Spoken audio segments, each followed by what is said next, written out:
Hello students, welcome to my YouTube channel Science for Student. I am Sajid Hussain. आज हम शुरू करने जा रहे हैं class 10th science. Class 10th science का फर्स्ट चैप्टर है केमिकल रिएक्शन एंड इक्वेशन। इस चैप्टर को शुरू करने से पहले हम कुछ प्रीवियस नॉलेज को रिवाइज करते हैं। हालांकि हम अच्छी तरह जानते हैं इन टर्म्स को जो मैंने बोर्ड पर लिखे हैं, बट फिर भी हम इनको एक बार रिवाइज कर लेते हैं ताकि हमें फर्स्ट चैप्टर को जो शुरू करें हम जब पढ़ना तो उसमें कोई कंफ्यूजन ना रहे। Matter, what is matter?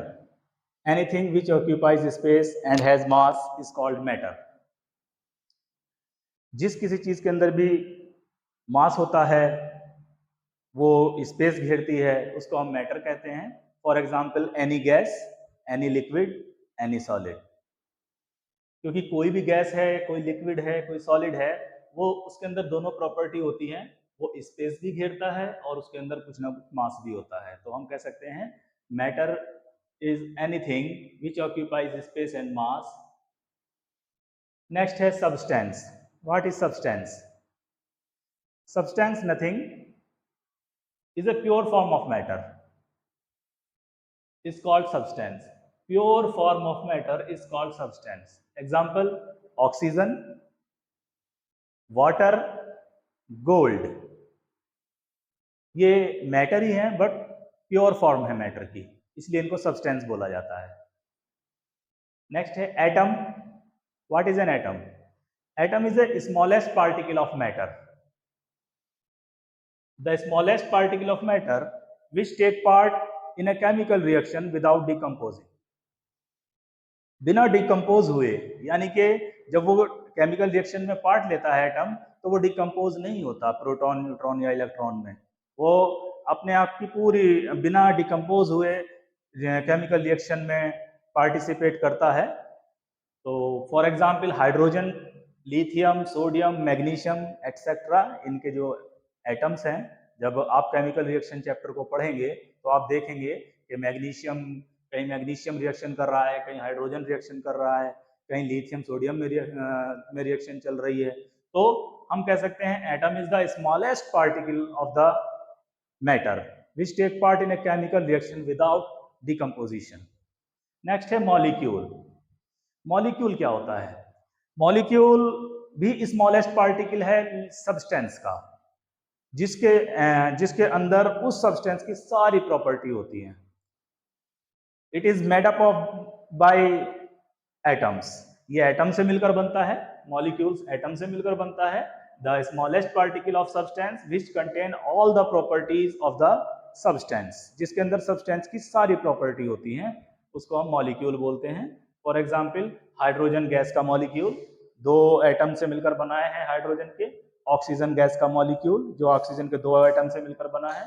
Water molecule जो हाइड्रोजन और ऑक्सीजन से हाइड्रोजन के दो और ऑक्सीजन के एक एटम से मिलकर बना है, तो हम इनको मॉलिक्यूल बोलते हैं।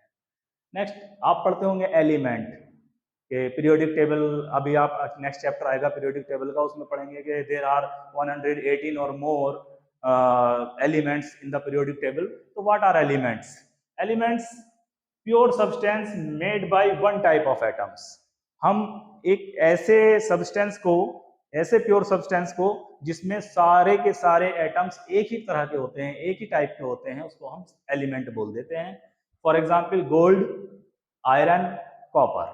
अगर हम देखें गोल्ड की, मान के चलिए हमें गोल्ड का एक क्यूब है, उसके अंदर सारे एटम्स जो हैं, या आयरन की बनी हुई कोई चीज है, या कॉपर की बनी हुई कोई वायर है, तो हम बोल सकते हैं कि इसके कॉपर, इसको इसलिए बोल रहे हैं हम क्योंकि इसके अंदर सारे एटम्स कॉपर के हैं। तो these are called elements. Next आता है compounds. What are compounds? Compound भी प्योर सब्सटेंस होते हैं made by different atoms, but फर्क ये है कि वो डिफरेंट एटम्स जब मिले तो वो एक फिक्स रेशियो में मिलते हैं। Pure substance made by different type of atoms combining in a fix ratio. For example H2O, ये कंपाउंड हो जाएगा क्योंकि यहाँ एक हाइड्रोजन का एटम है और दो हाइड्रोजन के एटम और एक ऑक्सीजन का एटम एक फिक्स रेशियो में मिलकर के बनाते हैं H2O को H2SO4, ये हमारा कंपाउंड है क्योंकि इसमें हाइड्रोजन के 2 एटम और सल्फर का 1 और ऑक्सीजन के 4 एटम आपस में कंबाइन होकर के कंपाउंड बनाते हैं।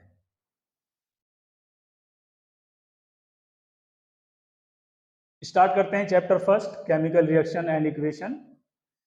पहला टॉपिक हमारा केमिकल रिएक्शन। केमिकल रिएक्शन क्या होती है? देखिएगा, केमिकल रिएक्शन जो है जब वन और मोर सब्सटेंस आपस में अब हम उनको आपस में इंटरेक्ट कराएं और न्यू मटेरियल, न्यू सब्सटेंस बन जाए तो हम उसको बोलते हैं कि केमिकल रिएक्शन हुई। क्योंकि तो इसकी डेफिनेशन हो जाती है, a process in which one or more substance are converted to one or more different substances. For example देखेंगे, ये हमने मैग्नीशियम लिया है, मैग्नीशियम का सिंबल है, ये ऑक्सीजन लिया है, एक सब्सटेंस मैग्नीशियम है, दूसरा सब्सटेंस ऑक्सीजन है, इन दोनों को हमने रिएक्शन कराई है तो होता क्या है, मैग्नीशियम ऑक्साइड बन जाता है। मैग्नीशियम ऑक्साइड बन जाता है, ये डिफरेंट सब्सटेंस है जो इससे और इससे दोनों से डिफरेंट है, तो हम बोलेंगे कि ये एक केमिकल रिएक्शन है। क्यों? क्योंकि इसमें दो सब्सटेंस आपस में मिलकर कन्वर्ट हो रहे हैं न्यू सब्सटेंस में, जिसकी जो है प्रॉपर्टी इनसे अलग है। तो दूसरा एग्जांपल देखेंगे, this is CaCO3 calcium carbonate. Calcium carbonate को जब हम गर्म करते हैं तो ये दो सब्सटेंस में बदल जाता है, एक है CaO कैल्शियम ऑक्साइड और दूसरा है CO2 गैस। तो हमारी ये डेफिनेशन आती है केमिकल रिएक्शन की, a process in which one or more substance are converted to one or more different substance is called chemical reaction. ये इसके एग्जाम्पल हो गए। नेक्स्ट देखेंगे कैरेक्टरिस्टिक्स ऑफ रिएक्शंस। हम कैसे पहचानें कि कोई रिएक्शन हो रही है, कोई केमिकल रिएक्शन हो रही है या नहीं हो रही है, तो उसके कुछ कैरेक्टरिस्टिक्स हैं, इनसे हमें एक आइडिया लग जाता है कि केमिकल रिएक्शन, केमिकल चेंज हो रहा है। पहला है इवोल्यूशन ऑफ गैस। जब हम कोई दो या दो से ज्यादा मटेरियल सब्सटेंस को आपस में मिला रहे हैं उनको, तो अगर हम देखते हैं क्या उनके मिलने से कोई गैस इवॉल्व हो रही है, अगर कोई गैस इवॉल्व हो रही है तो हम कह सकते हैं कि केमिकल रिएक्शन हो रही है। या फिर ऐसा भी हो सकता है कि आपने दो या दो से ज्यादा सब्सटेंस को आपस में मिलाया तो एक प्रेसिपिटेट बन गया। प्रेसिपिटेट मतलब आपने एक लिक्विड लिया, दूसरा लिक्विड लिया, और वो आपस में जैसे ही आपने उनको रिएक्शन कराई तो कुछ इनसॉल्युबल सॉलिड सा बनता हुआ आपको नजर आया, तो आप कह सकते हो कि न्यू सब्सटेंस बन रहा है। इसको हम बोल सकते हैं फॉर्मेशन ऑफ प्रेसिपिटेट। तीसरा कैरेक्टरिस्टिक्स है चेंज इन कलर, यानी कि कलर में चेंज हो रहा है। आप सब्सटेंस, आप रिएक्शन को देख रहे हैं तो उसका चेंज, उसके कलर चेंजिंग आ रही है, उसके कलर में चेंजिंग आ रही है, तो ये भी एक कैरेक्टरिस्टिक्स है ये पता लगाने के लिए कि केमिकल रिएक्शन हो रही है। फोर्थ है चेंज इन टेम्परेचर। अगर दो या दो से ज्यादा सब्सटेंस आपस में मिलने पर उनके टेम्परेचर में चेंजिंग आ रही है तो हम कह सकते हैं कि ये एक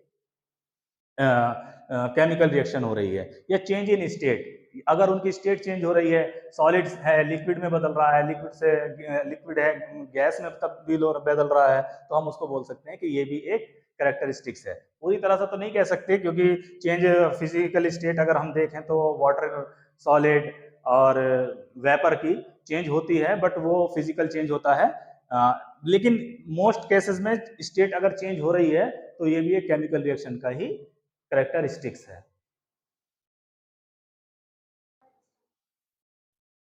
Now chemical equation. Next topic is chemical equation. What is a chemical equation? Chemical equation किसी भी केमिकल रिएक्शन को सिंपलेस्ट वे में रिप्रेजेंट करने का मेथड होता है। The simplest way to represent a chemical reaction is called chemical equation. अब ये दो तरह से किया जा सकता है, प्रेजेंटेशन बाय वर्ड्स, या तो हम वर्ड्स के जरिए जो है प्रेजेंट कर दें अपनी केमिकल रिएक्शन को, उसको बोलेंगे वर्ड इक्वेशन, या फिर हम उन जो सब्सटेंस हैं उनके जो भी सिंबल्स हैं, फॉर्मूले हैं, उनके जरिए भी जो है हम रिप्रेजेंट कर सकते हैं। जैसे हमारी रिएक्शन है यहाँ मैग्नीशियम, तो मैग्नीशियम का हमने सिंबल लिख दिया Mg, ऑक्सीजन, ऑक्सीजन का सिंबल लिख दिया O2, और मैग्नीशियम ऑक्साइड बन जाता है, इसको बोल देते हैं MgO। यानी कि ये दो तरीके हो गए प्रेजेंट करने के किसी भी केमिकल इक्वेशन को, वर्ड की फॉर्म में या फिर सिंबल्स या फॉर्मूले की फॉर्म में। नेक्स्ट टॉपिक आता है बैलेंस केमिकल इक्वेशन। ये बैलेंस केमिकल इक्वेशन किसको कहेंगे? बैलेंस केमिकल इक्वेशन वो होती है कि जब सब्सटेंस रिएक्शन करने जा रहे हैं उसमें जो एलिमेंट्स हैं, उनके जो एटम्स हैं, रिएक्शन होने के बाद में जो न्यू सब्सटेंस बने हैं उनमें जो एटम्स हैं उनकी जो नंबर्स हैं वो सेम रहने चाहिए। मतलब when the numbers of atoms of each element remain same before and after a chemical reaction, it is called balance chemical equation. इसको एक एग्जांपल से समझते हैं। एक हमारे पास रिएक्शन है Zn प्लस H2SO4, यानी कि जिंक सल्फ्यूरिक अम्ल से रिएक्शन कर रहा है और जिंक सल्फेट बनता है और हाइड्रोजन गैस बनती है। तो यहाँ पर ये दोनों जो सब्सटेंस हैं इनको हम बोलेंगे रिएक्टेंट। ये लेफ्ट हैंड साइड है, एरो के जो लेफ्ट साइड में होती है उसको लेफ्ट हैंड साइड बोलते हैं, जो एरो के राइट साइड होती है उसको राइट हैंड साइड बोलते हैं। तो ये रिएक्टेंट प्रोडक्ट में बदल गए हैं। अब हम देखेंगे क्या क्या इसमें इन रिएक्टेंट्स के जो एलिमेंट्स के जो एटम हैं वो सेम है। अगर हम इधर देखते हैं तो जिंक का एक एटम है और राइट साइड में भी जिंक का एक एटम है। हाइड्रोजन के यहाँ पर 2 एटम है, हाइड्रोजन के राइट साइड में भी 2 एटम है। बिल्कुल ठीक है। सल्फर का एक एटम है, यहाँ पर सल्फर का भी एक एटम है। ऑक्सीजन के लेफ्ट हैंड साइड में 4 एटम है, राइट हैंड साइड में भी 4 एटम है। इस तरह से हम देखते हैं कि all atoms are in same before reactions and after reactions, तो हम कहेंगे this is a balance chemical equation. Now unbalanced chemical equation. अब अगर एरो के लेफ्ट हैंड साइड और राइट हैंड साइड में एटम्स जो है वो सेम नहीं है, मतलब अगर लेफ्ट साइड में नंबर कुछ और थी, राइट साइड में जाकर के एटम्स के नंबर कुछ और हो गए, तो हम उसको बोलेंगे कि this is a unbalanced chemical equation. For example देखेंगे, when the numbers of atoms of each elements are different on both side of the arrow, it is called unbalanced equation. एक इक्वेशन लेंगे, आयरन है और water है। Iron का symbol होता है Fe, water का होता है H2O। यहाँ दोनों रिएक्शन हो रही है और बन रहा है फेरिक ऑक्साइड। तो इसमें देखेंगे Fe3O4 और H2। अब हम कंपैरिजन करेंगे कि लेफ्ट साइड में और राइट साइड में सब एटम, सारे जो एलिमेंट हैं उनके कितने कितने एटम हैं। देखिएगा इस रिएक्शन में 3 तरह के एलिमेंट हैं, Fe, iron, hydrogen and oxygen. अगर हम इसकी लेफ्ट हैंड साइड में देखें तो Fe का एक एटम है और राइट साइड में देखते हैं तो Fe के 3 एटम हैं। ये जो लिखा हुआ है यहाँ से पढ़ लेते हैं, Fe के 3 एटम हैं। अगर हम हाइड्रोजन को देखें तो हाइड्रोजन का लेफ्ट हैंड साइड में, यानी कि जो रिएक्टेंट है एरो के जो लेफ्ट हैंड साइड है उसमें 2 एटम है, और इधर देखें तो यहाँ तो नहीं है, यहाँ पर भी 2 हैं। चलिए ये तो सेम है बट ये डिफरेंट हो गए हैं Fe के। ऑक्सीजन को देखते हैं, ऑक्सीजन के इधर एक एटम है और राइट हैंड साइड में 4 एटम है। तो मतलब हमें ईच एलिमेंट जो है वो अगर सेम आएंगे एटम्स तो हम कहेंगे बैलेंस। अगर एक भी एलिमेंट के एटम्स डिफरेंट हो गए तो हम उसको फिर अनबैलेंस केमिकल इक्वेशन कहेंगे। Now balancing of a chemical equation.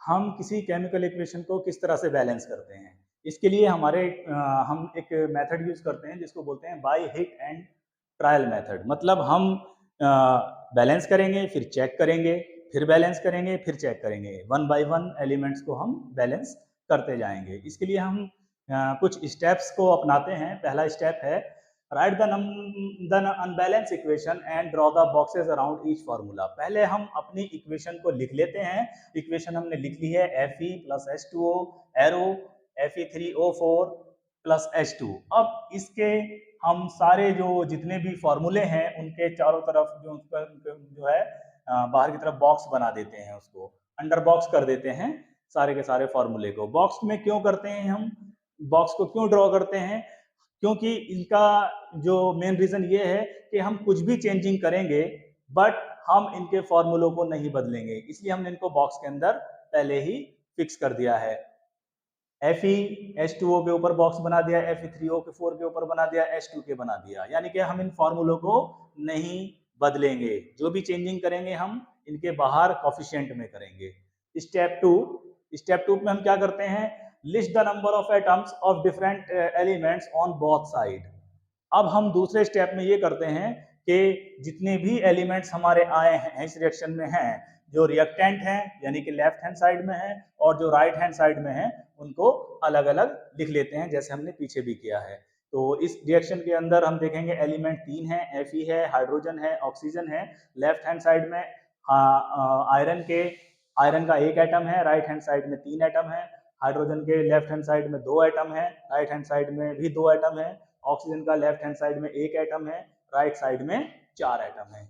ये देखिएगा 4 ये रहे ऑक्सीजन के, लेफ्ट हैंड साइड में 1 है। तो अब हमने लिस्ट कर लिया। स्टेप होगा next, balance the compound containing the maximum number of atoms, we select oxygen. अब हमारा तीसरा स्टेप ये कहता है कि आप उस कंपाउंड को सेलेक्ट कीजिए जिसमें मैक्सिमम एटम्स आ रहे हैं, जिसमें मैक्सिमम एटम है। तो हम देखते हैं यहाँ पर Fe3O4 ये एक ऐसा कंपाउंड है जिसमें मैक्सिमम एटम्स हैं और मैक्सिमम में भी किसके एटम ज्यादा हैं, ऑक्सीजन के ज्यादा हैं। तो यहाँ पर हम सेलेक्ट कर लेते हैं पहले इसको, ऑक्सीजन को बैलेंस करने के लिए कि ऑक्सीजन को बैलेंस करना है। तो हम देखते हैं कि ऑक्सीजन के इधर 4 एटम है और इधर ऑक्सीजन का 1 एटम है। अगर हम इस वाले बॉक्स के बाहर कोफिशिएंट 4 रख देते हैं तो ये 4 रख जाने से ये ऑक्सीजन 4 माने जाएंगे, 4 एटम माने जाते हैं और इस तरह से ऑक्सीजन के एटम बैलेंस हो जाते हैं। इधर भी 4 हो जाते हैं और इधर भी 4 हो जाते हैं। हमें दूसरा जो एलिमेंट है हाइड्रोजन वो बैलेंस हो रहा है नहीं हो रहा उसकी तरफ ध्यान नहीं देना है, हमें पहले अपने ऑक्सीजन को बैलेंस करना है। तो 4 कोफिशिएंट लिखने के साथ ही हमारा ऑक्सीजन के एटम बैलेंस हो जाते हैं। नाउ स्टेप 4 में हम क्या करेंगे, जो रिमेनिंग एलिमेंट्स हैं उनको बैलेंस करेंगे 1 बाय 1 विद सेम प्रोसेस। तो हमने Fe को अब इस बार हमने ऑक्सीजन को बैलेंस किया, इस बार हम हाइड्रोजन को बैलेंस करेंगे। तो now remaining elements are balance 1 by 1 with the same process. Now we balance hydrogen atoms by putting, देखेंगे हम क्या रखना चाहिए। अगर हम लेफ्ट साइड को देखते हैं यहाँ पर 8 हाइड्रोजन के एटम है क्योंकि हमने पहले रख लिया था कोफिशिएंट, और राइट साइड में अभी हमने रखा नहीं है, राइट साइड में हाइड्रोजन के 2 एटम्स हैं। तो यहाँ 8 है, यहाँ पर 2 है, तो बैलेंस करने के लिए यहाँ 4 कोफिशिएंट रखेंगे, 4 2 जा 8, यहाँ पर भी 8 हो जाएंगे। तो हमारे इस तरह से हाइड्रोजन के एलिमेंट्स भी बैलेंस हो जाते हैं। Step 5, after examine the equation pick up the next element Fe। अब हम Fe को देखेंगे और Fe को बैलेंस करने के लिए क्या करेंगे, हम यहाँ पर Fe के देखें हम Fe का 1 एटम है और इधर 3 है। तो अगर हम यहाँ पर कोफिशिएंट 3 रख दें, या अगर यहाँ पर हम कोफिशिएंट 3 रख दें तो Fe का बैलेंस हो जाएंगे एटम्स। तो हम कोफिशिएंट 3 रख देते हैं, putting coefficient 3 before Fe in LHS left hand side to balance the Fe atom on both side. इस तरह से Fe के एटम भी बैलेंस हो जाते हैं। और स्टेप 6 है, finally check the correctness of the balance of equation by counting the elements of each element. अब हम जैसे हमने फर्स्ट स्टेप में किया था, ये पता लगाया था कि बैलेंस है या नहीं है, ऐसे ही हम ये पता लगाएंगे कि अब बैलेंस हो चुकी है या नहीं हो चुकी है। तो इक्वेशन को हमने लिख लिया जो हमने बैलेंस की है, और एलिमेंट्स के हम लेफ्ट हैंड साइड में और राइट हैंड साइड में अलग अलग एटम्स को काउंट करेंगे। Fe के इधर लेफ्ट हैंड साइड में भी 3 है और राइट हैंड साइड में भी 3 है। हाइड्रोजन के लेफ्ट हैंड साइड में 8 है, राइट हैंड साइड में भी 8 है। ऑक्सीजन के लेफ्ट हैंड साइड में 4 एटम्स हैं और राइट हैंड साइड में भी 4 एटम्स हैं। इस तरह लेफ्ट हैंड साइड और राइट हैंड साइड में एटम्स बिल्कुल बराबर हो चुके हैं। जब रिएक्शन हमारी बैलेंस हो जाती है तो लास्ट स्टेप होता है कि हम उस पर उसकी फिजिकल स्टेट भी लिख देते हैं। जैसे हमारी रिएक्शन बैलेंस रिएक्शन लिखी हुई है 3Fe + 4H2O, Fe3O4 + 4H2O। अब हम इस पर कि कौन कौन सा सब्सटेंस किस फिजिकल स्टेट क्या है, जैसे Fe सॉलिड है यहाँ पर हमारा, और H2O जो होती है यहाँ पर वेपर फॉर्म में होती है, तो उसको हम गैस लिखते हैं H2O को। और ये हमारा जो फेरिक ऑक्साइड बना है, जो आयरन ऑक्साइड बना है, वो सॉलिड होता है, और जो हाइड्रोजन बनी है वो गैस होती है। तो हम इनकी सॉलिड, गैस, लिक्विड या जो भी कुछ फिजिकल स्टेट होती है वो मेंशन कर देते हैं। Sometimes reaction conditions such as temperature, pressure, catalyst, etc. for the reaction are indicated above and below the arrow। कभी कभी क्या होता है कि हमें किसी कंडीशन को मोर स्पेसिफाई करने के लिए टेम्परेचर, प्रेशर, कैटलिस्ट एटसेट्रा को इंडिकेट करना होता है, तो हम उसको एरो के ऊपर या नीचे करते हैं। जैसे एक रिएक्शन है carbon monoxide CO plus 2H2 hydrogen, जब दोनों रिएक्शन करती हैं तो इसके लिए कंडीशन है कि एटमॉस्फेरिक प्रेशर कितना हो जाना चाहिए, 340 होना चाहिए, 340 होना चाहिए, तो ये CH3OH यानी कि मेथिल अल्कोहल बनता है। ये यहाँ पर इनकी फिजिकल स्टेट है, गैस, ये गैस होती है, ये भी गैस होती है, और ये जो बनता है मेथिल अल्कोहल, ये लिक्विड होता है। इसी तरह से एक रिएक्शन होती है कार्बन मोनोऑक्साइड एक्वस फॉर्म में होती है, यानी कि वाटरी फॉर्म में होती है ये इसमें, और H2O जो होता है वो लिक्विड होता है, और ये दोनों रिएक्शन करती हैं सनलाइट के प्रेजेंट में और क्लोरोफिल की प्रेजेंस में। क्लोरोफिल और सनलाइट ये दोनों चीजें मतलब ये प्लांट्स के अंदर होने वाली रिएक्शन है जिसके रिजल्ट में हमें ग्लूकोज मिलता है। तो ग्लूकोज 6O2 ये भी गैसियस फॉर्म में होता है, 6H2O ये भी लिक्विड फॉर्म में होता है। तो ये मेन फोकस है हमारा यहाँ पर ये कंडीशन स्पेसिफाई करना। ये रिएक्शन आप आगे भी पढ़ेंगे आएंगी।